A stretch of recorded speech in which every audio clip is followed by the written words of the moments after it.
Now at 9, details on the proposed expansion project of Highway 69 bypass in southeast Kansas. Plus, Carthage High School gives students a chance to work on their interview skills with a reverse career fair.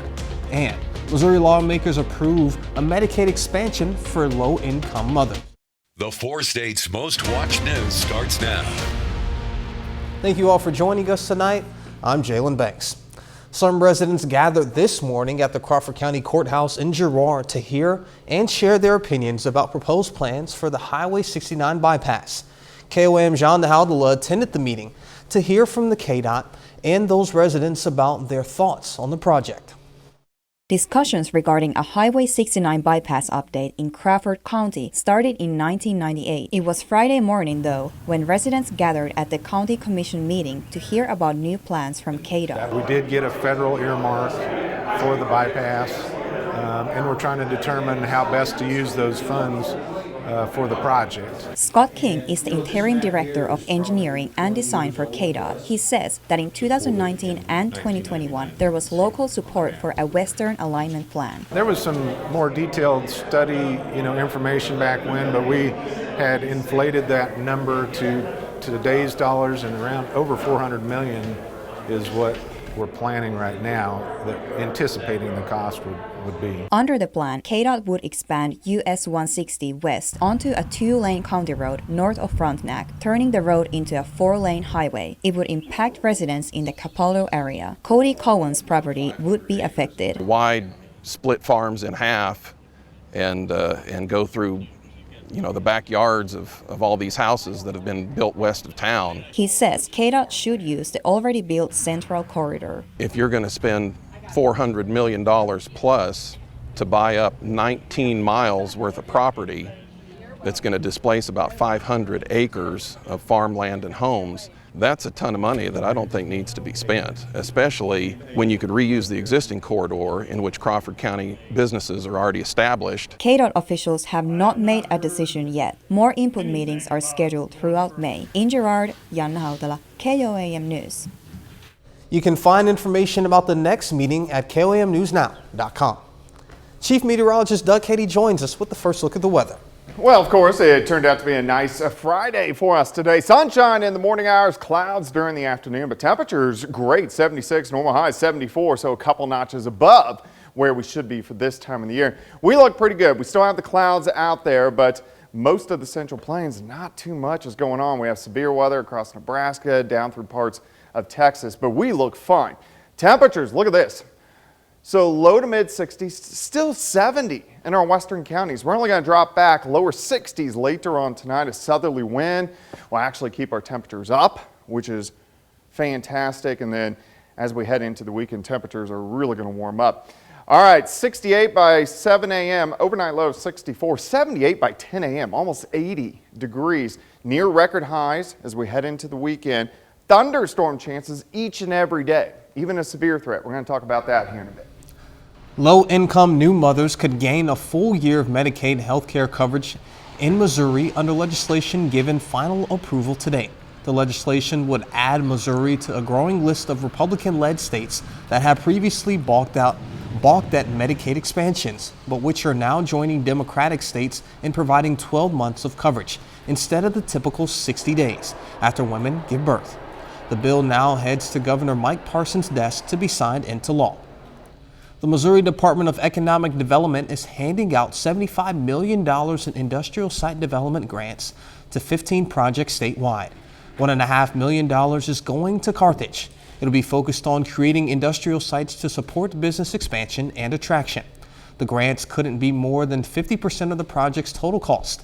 The rest had to come from local investment. Lamar Career and Technology Center today hosted their awards banquet and signing day.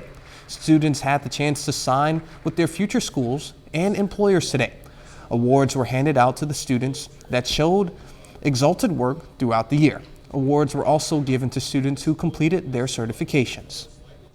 Just because you're in the LCTC doesn't mean you have to go to the workforce or to a technical school. A lot of our kids are going to four-year universities, and the community just needs to see that they're being successful, they're getting recognized for being successful. Awards handed out were awards of excellence in graphic design, agriculture, automotive technology, and a lot more. High school is a time for students to start seriously considering what they want to do with their lives. But rather than host a traditional job fair, Carthage High School turned that idea on its head with a reverse career fair. Rather than students going around to booths set up by employers, the students created booths, finalized their resumes, and work on their interview skills. I think it's very important just because these kids get to make mistakes when they're learning these skills. They're making mistakes and they get to learn from those mistakes without the harsh reality of being in a workplace. Community members, school staff and administration, and even other students were able to stop by and interview the students. Coming up, concerns about bird flu in the U.S. COVID-19 deaths are dropping, but some health experts are weary of a potential new threat. I'm Marianne Rafferty with a look at why bird flu is causing some concerns. Coming up. COVID-19 is no longer a global health emergency. The World Health Organization made that declaration this morning. The WHO Director General said the virus's downward trend for more than a year has allowed most countries to return to normal life. The WHO declared COVID a public health emergency of international concern in January of 2020. While new health data is showing a decline in COVID-19 deaths, scientists are on the lookout for other potential viruses that could pose public health risk. Fox News correspondent Marianne Rafferty takes a look at why some say the H5N1 strain of bird flu should be closely monitored. New data from the CDC reveals COVID-19 dropped to become the fourth leading cause of death in the U.S. last year. But now researchers are keeping a close eye on the spread of bird flu, citing how continued transmission of the H5N1 strain from birds to mammals could cause the virus to mutate and become a public health crisis for people in the future. We've seen increases in kind of epidemic spread in wild domestic birds, but now we're seeing spread in other animals. Every spillover into a new species is a chance for genetic mutations that may make it more easily transmissible to or between humans. Although it currently poses low risk for people, you could catch the virus by coming in direct contact with an infected bird's saliva or droppings. We've known about this virus since the mid-1990s, and over that entire time, globally, we've had less than 900 cases. Most of those, almost all, from direct contact with infected poultry or birds. And of those, about half of them have been fatal. And that's the real scary piece of this. We don't know if future mutations that may allow for better human-to-human transmission will make the virus less severe, about the same, or worse. Bird flu is extremely contagious for turkeys, chickens, and several species of wild birds. And the current outbreak, which began in 2021, has so far resulted in the deaths of nearly 60 million birds. Public health specialists are calling for increased surveillance and genetic testing in order to quickly identify any possible changes in the virus before it could get out of control. Marianne Rafferty, Fox News. And Doug is back with a complete look at the forecast and later.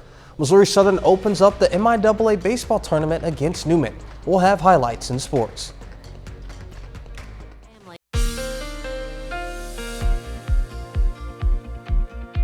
Well, it turned out to be a pretty nice Friday for us today. We had sunshine in the morning, a lot of low clouds kind of rolled in the afternoon, but a dry day, and it looks pretty good right now.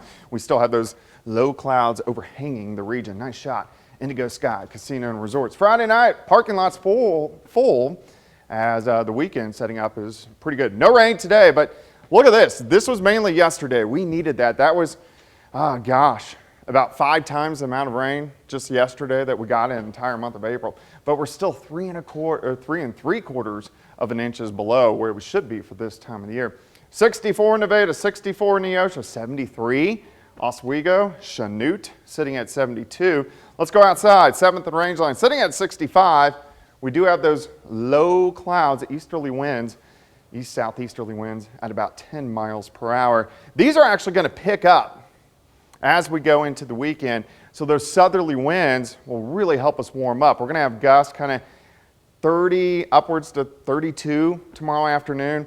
Winds are going to be gusting again even on Sunday, kind of in that 30 to 35 mile per hour range. As we go through the night, down to 68 by 7 a.m. I think our overnight low about 64, but look at that. back near 80 by 10 o'clock in the morning.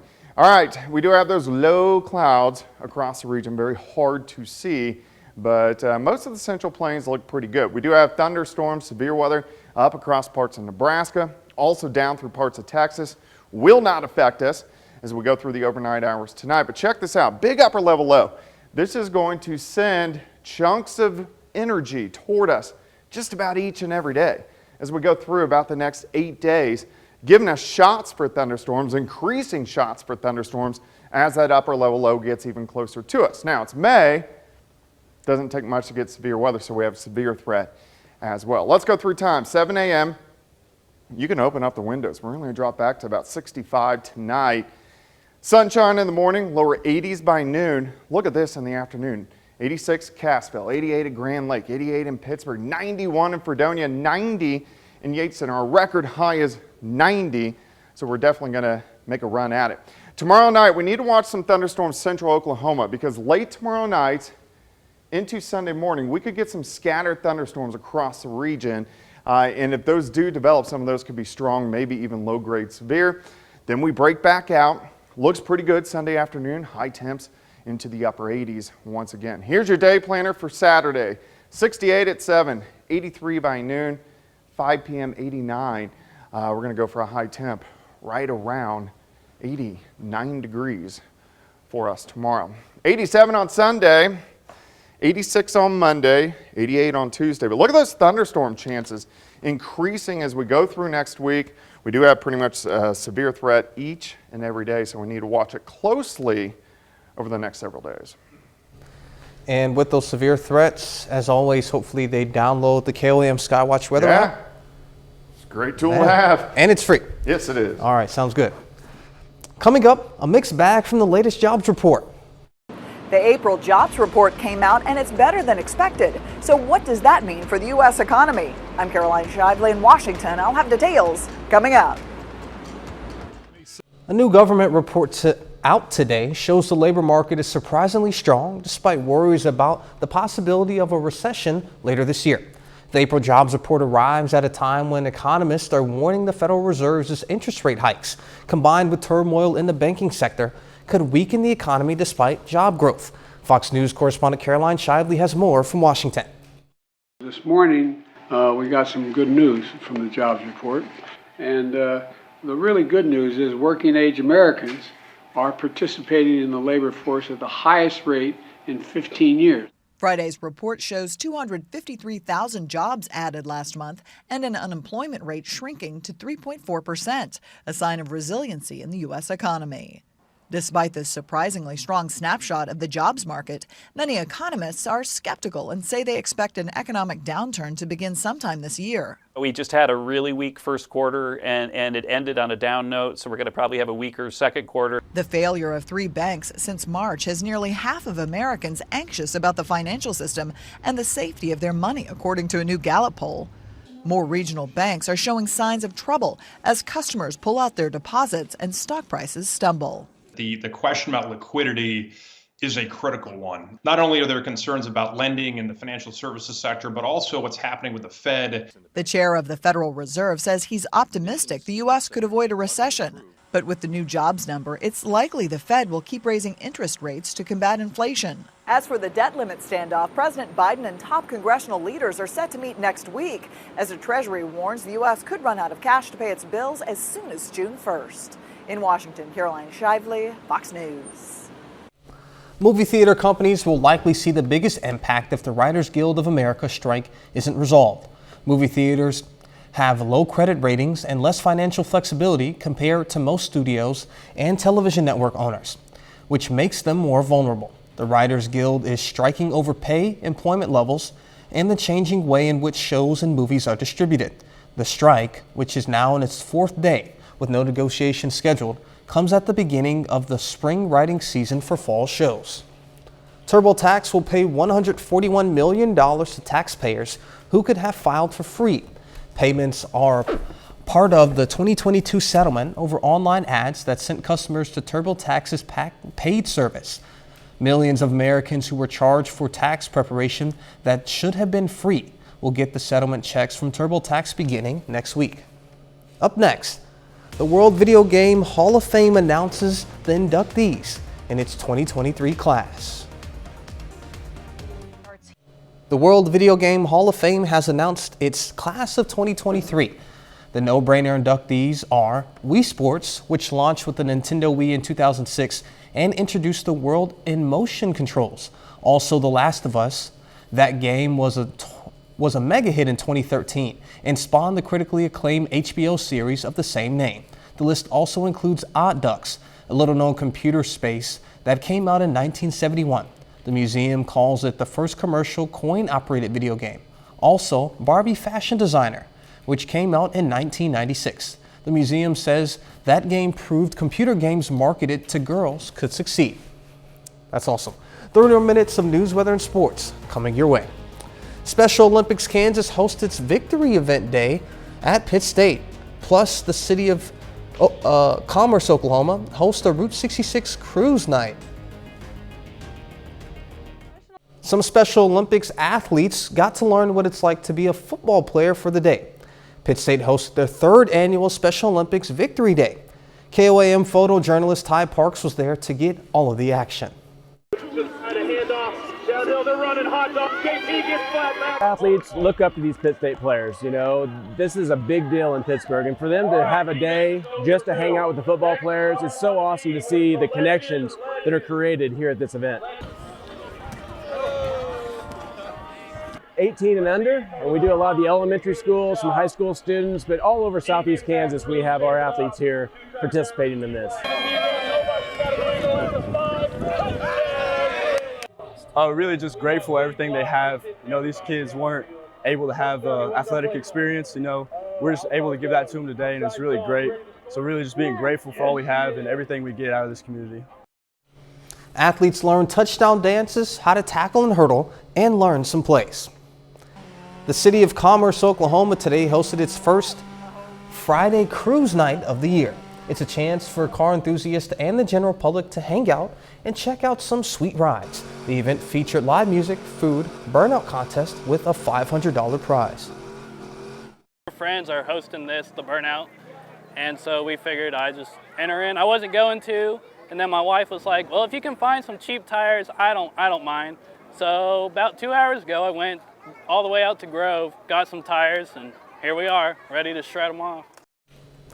Commerce will be hosting cruise nights and burnout contests on the first Friday of every month through September. Baxter Springs is having some fun this weekend, hosting Cowtown Days. The festivities kicked off tonight with some live music and food. The main events start tomorrow. The day will kick off with a parade at 9 a.m. Then there will be a craft show, a car show, helicopter rides, a cornhole tournament, and a kids carnival, among other activities. Homeland Security Secretary Alejandro Mayorkas is at the southern border 6 days ahead of a COVID-era immigration policy getting ready to end. The surge of migrants and asylum seekers at the U.S. southern border is already creating headaches for Border Patrol, and there are concerns it will only get worse. Fox News correspondent Mark Meredith has more from Washington. The border is not open. It has not been open, and it will not be open subsequent to May 11th. Homeland Security Secretary Alejandro Mayorkas got an up-close look at the U.S. southern border just as the Biden administration prepares for next week's end of Title 42, the pandemic-era policy which limited the number of migrants seeking asylum. Already, several Texas border cities have declared states of emergency over concerns thousands of migrants will flood ports of entries within days. The White House is sending 1,500 troops to the border to help federal agents amid the migrant surge. They're simply going for to flesh out what is already an existing mission by DOD on the border. Republicans say the Biden administration's own policies created chaos on the border. I think it's ridiculous theater. It will not change the outcome. They're not going to be there as soldiers turning people around. Some Democrats are questioning the president's move to send in troops, claiming there needs to be a more comprehensive approach. We need to have a better plan overall on how to deal with not just problems at the border, but our immigration policy across the board. Lawmakers are scrambling for solutions. A bipartisan bill has been introduced in the Senate, which would essentially allow the government to temporarily expel migrants, similar to Title 42 policies. The administration has known for 2 years that the end of Title 42 is coming. It was never intended to be a long-term solution. Customs and Border Patrol officials say when Title 42 ends, there could be as many as 10,000 migrants trying to cross the southern border each day. It's a number that's nearly double what we saw back in March. In Washington, Mark Meredith, Fox News. A bit later, taking some time away from devices. The average American spends more than 7 hours a day on their devices, but a growing movement wants young people to step away from the screen and focus on their mental health. I'm Jeff Paul with that story ahead.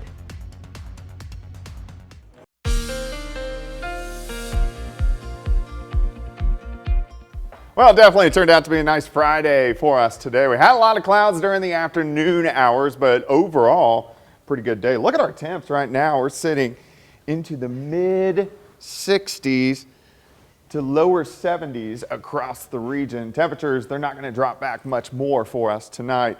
Looking outside, 65. We still have a lot of low clouds outside. Humidity is at 81%. We shouldn't get any fog because the easterly winds kind of brisk. These are going to keep our temperatures up for us tonight. In fact, the winds may increase a little bit as we go through the overnight hours. So I think our overnight low is going to be in about 2 or 3 hours, and then we'll rise a little bit as we head toward dawn. But it's going to be windy for us over the weekend. Winds gusting near 30 for us tomorrow, and with the drought, probably don't want to burn, or at least be careful. And then winds again gusting 30 to 35 by the time we head into Sunday. All right, 64 by 11, so that's going to be our low, and then by morning, 68, 78 by 10. We do have some low clouds out there. Besides that, it looks pretty good. Any thunderstorms across parts of Nebraska, also down through parts of Texas. And if we look out toward the west, look at this big upper level low. We had a big blocking last week, and that kept any big storm systems out. But this is going to spin little chunks of energy toward us, giving us chances for showers and thunderstorms just about each and every day. Let's step through your weekend for you. When you get up, well, I'm not getting up at 7, but when you get up, upper 60s to near 70 degrees, lower 80s by the time we head into the noon hour. And then once we get into the afternoon, look at this, high temps, 89, 90, 91 degrees as we go into the afternoon. Tomorrow night, clouds increase. We're going to watch some thunderstorms down through parts of Oklahoma. These are going to try to skirt into our southern counties. So by the time we get late after midnight into Sunday morning, a few scattered showers and thunderstorms. Now, if these can get in, I got my camera people over here making faces at me. If these can get in, strong to severe thunderstorms. Then Sunday looks pretty good. We go back into the upper 80s for afternoon highs. Day planner for you, 68 at 7, 83 by noon, 88 by 4 p.m. High temp right around 89 degrees. All right, let's go ahead. So this is Sunday night. Some scattered thunderstorms could get in again as well. Scattered showers and thunderstorms. Some of those could be strong to severe. More thunderstorms Monday. More storms on Tuesday. Higher severe threat with a warm front that lays right on top of us. And these chances for thunderstorms continue each and every day as we go through next week. All right, 89 tomorrow, 87 on Sunday, 86 on Monday. But look at those thunderstorm chances increasing each and every single day. So hopefully we can get some beneficial rain. This is off topic, but if only people knew the type of stuff that goes on as we're talking on camera. I know. Gotta love Dobbs, right? They would probably appreciate what we do a little bit more if they saw the wild stuff that went on. All right, thank you, Doug. Tomorrow is Kentucky Derby Day, and there's one unlikely contender that's a strong favorite. Reporter Nicole D'Antonio introduces us to the woman behind the racehorse who could trot away with the crown. From the hustle and bustle of the nation's capital to the serenity of a Virginia farm. Hi, Gator. You got your big head in the middle of everything. A high-powered attorney has come full circle. Amy Moore retired from practicing law in 2016 and moved to Southgate Farm, but says life has not slowed down very much. Well, it hasn't been too much of a retirement because it's a fairly demanding job, but it's a much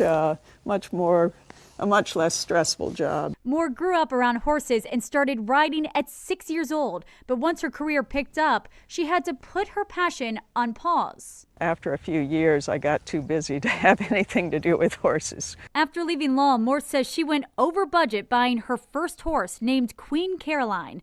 Taking that bet has led to this weekend's odds-on favorite to win the Kentucky Derby. You don't wake up and think you've bred a Grade 1 winner right off the bat. That wasn't a feeling you had? No, I hoped he would be successful. Forte was Moore's first foal bred from Queen Caroline, and now Moore says she's feeling a different type of stress, but it's all worth it. I've enjoyed it.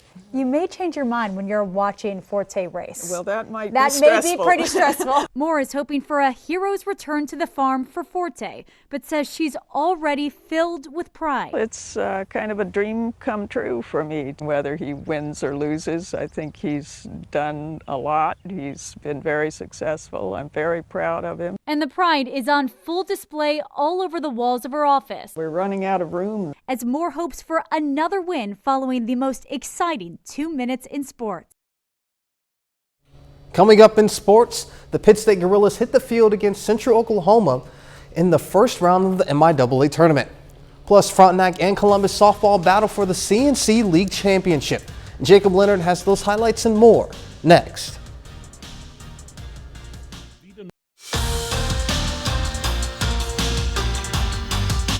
Well, tonight is the opening night of the playoffs for both Pittsburgh State and Missouri Southern baseball. Both teams have earned home games to begin the MIAA conference tournament. Missouri Southern opens a 3-game first-round series tonight, hosting the Newman Jets. And the Lions swept 3 games from Newman when they met in the regular season. Second inning, Cole Woods with a strikeout to end the inning. Woods goes 8 shutout innings, allows just 4 hits. They got some help from the guys behind him, too. Nate Miskowski starts the double play here. Henry Kuziak turns it. And then in the 5th, Will Doherty at third slings it over to Miskowski. He turns this one for 2. This game's scoreless until the 6th. In the 6th, MIAA Freshman of the Year Ethan Clark delivers base hit into center. Brings Tragan Parker in from second. Southern gets the first run of the day. Later in the 6th, Garrett Rice lines it to left. That allows Clark to score. It's Southern 2-0 going to the 7th. Then in that 7th inning, Clark back to work. The freshman with another RBI single. 3 more for the Lions in the inning. Puts this game away. Missouri Southern tops Newman in their tournament opener tonight, 5-1. As for the Gorillas, they open a 3-game first-round series tonight at home against Central Oklahoma. We'll start the game off bottom of the 2nd inning. Carson Coffey up, lifts this one to left. Solo homer for Coffey. Gorillas strike first. It's 1-0. Later, we're still in the same inning. Lead now 3-0 Pitt State. Joe Hamilton sends this one into the gap. This is a 2-run double. Gorillas take a 5-0 lead. 5-run inning for Pitt State in the 2nd. Now, bottom of the 5th. Now we're tied. It's 5-5. Nothing wrong with 2 rounds of coffee here. Carson Coffey homers again to left. No doubter there. Gorillas go back up 6-5. Zach Shoemaker, MIAA Pitcher of the Year. He's on the mound tonight for Pitt State. Check out this play by Shoemaker. Makes the barehanded play on the comebacker in the top of the 4th. Gorillas go on to take game 1 of the series tonight, beating Central Oklahoma 12-7. The Columbus Titans host the Frontenac Raiders tonight in both baseball and softball. Now, this matchup tonight determines CNC League champions on both sides. Starting with softball, both teams enter the day with 9-1 records in the league. So if either team sweeps the doubleheader today, they win the league. If they split, they are co-league champions. Now, Frontenac won Game 1 earlier tonight, 7-3. So here we go with Game 2. Frontenac wins, their league champs. Columbus wins this one. They share the title. Raiders down 1 until Annie Lee drills one into the left field corner. Maddie Lajadas scores. Lee in there for the double makes it 2-2. Then Hattie Pyle, I thought she was hitting a car with this one. 3-run jack for Pyle in the 3rd. That puts Frontenac up 5-2. The But the Titans not out of it yet in the fourth. Aubrey Saporito, base hit to right. Addie Saporito scores. Katie Simpson right behind her. We got a 5-5 game with that. Then bottom seven, still tied. Aubrey Saporito lays down the bunt. Throw to first gets away. Simpson scores. And that is it. Columbus walks it off to take game 2 over Frontenac 6-5. The Raiders and Titans share the CNC League title. On the baseball side, pretty simple here. Frontenac needs 1 win for the league title. Columbus needs to sweep. Here we go, game 1. Brennan Frazier up the middle for Frontenac. Mario Mangini scores. Raiders score the first 3 runs of the game. And here comes Columbus in the 4th. Jaspin Tanner pulls one through the left side to score Seth Stover. It's now 3-1. Later, same inning, Caden Cox lines it to left. That brings Cade Saporito home. Landon Midget right behind him with the super smooth slide. 5 runs for Columbus in the 4th, puts them up 5-3. Game stayed tight. The Titans take game 1 6-5. So it comes down to game 2. The winner of this one is the CNC League champion, and it is Columbus getting it done 11-4. Here's the final out from the game. Seth Stover over there finishes it off with a nice play and throw to first. So the Titans are outright CNC champions. They go 11-1 in the league this spring, while Frontenac finishes in 2nd at 10-2. A bunch of good games tonight. I love playoff baseball and softball. When every pitch, every game means something. I mean, you saw my face as you were reading.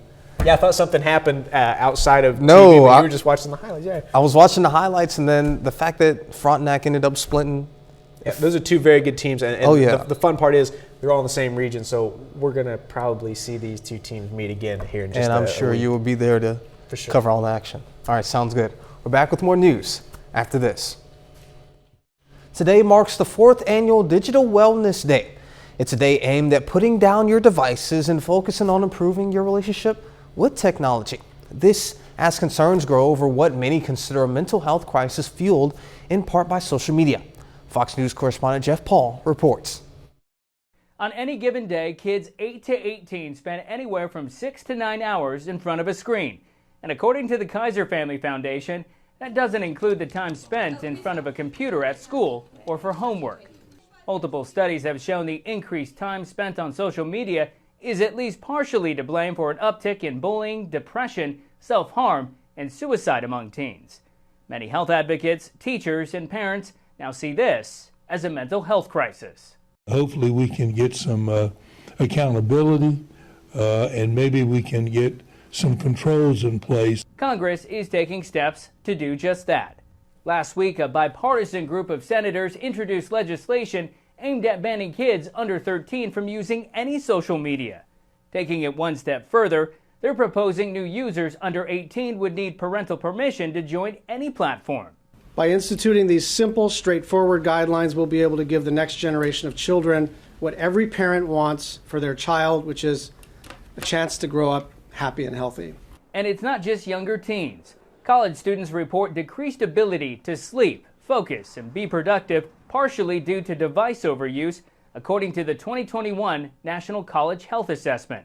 To combat that, students and faculty at Virginia Tech are leading the way in cultivating a positive digital culture on campus.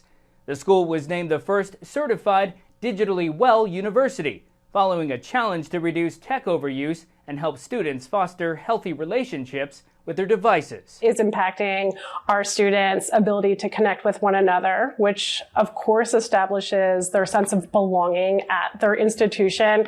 It impacts their focus, their ability to retain information academically. Nearly 3/4 of students who participated reported behavior changes. When you step away, you realize there's a lot more there for you.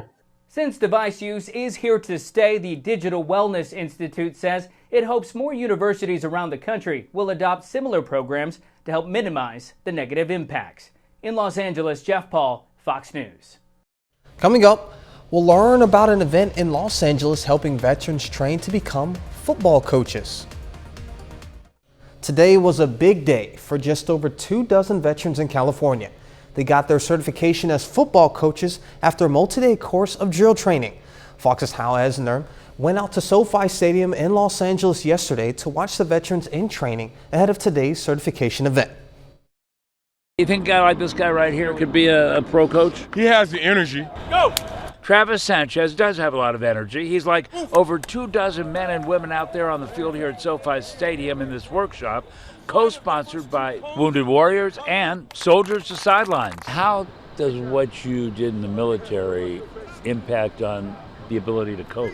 The impact from the military was I gained the ability to lead, to inspire others, to motivate young men and women. Travis Sanchez has seen it all as a Marine. Some here have been on the battlefield, in boot camp, or are still in active duty. They're in the service or veterans and are looking for purpose as they come back into society in our country. The objective here is to teach these veterans football drills, the kinds of things they would have to teach others as a coach back in their communities.